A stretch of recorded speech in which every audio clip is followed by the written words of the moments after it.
A very good morning, actually, from Basel 27. This is actually appointment 1 for day 0, and we're actually with Patek Philippe and with, of course, the talking piece of the hour.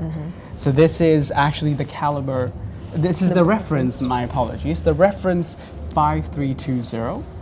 With the newly established caliber 324, and it's in a 40 mm gold case that sits just about 11.3 millimeters.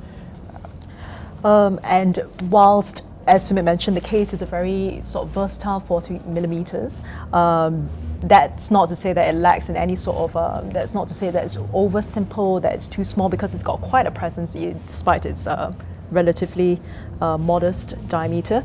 If you can look a bit closer to the watch, we can notice that the case construction is actually extremely three-dimensional. You can see the layering on the bezel on the case.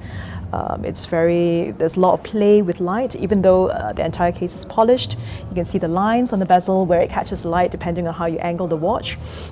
It's altogether very attractive and very eye-catching, even though its presence on the wrist is, shall we say, not like, too overwhelming or like too much of an eye catcher. It just sits perfectly. It's definitely not in your face.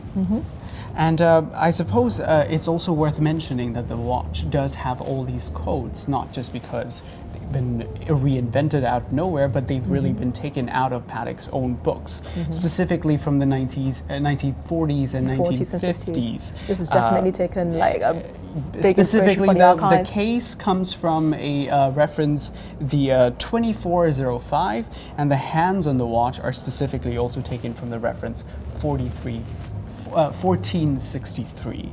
These hands, as you'll notice, are unique within the collection and movement. I think they're particularly attractive. They've got a very Art Deco sort of feel about them, with the way they taper right at the ends. Yeah, and obviously super luminova filled, so very easy to read at night. And what I find particularly attractive is the cream lacquer dial, which is something that you may remember, again, from another piece that's sort of inspired by the archives, the very popular and well-received reference 5227 from 2014. That was one of my personal favorites of that year. And this is really comes out really nicely in, matching the brown alligator strap. I'd say we're off to a really good start for Basel. Here's to bringing you guys more.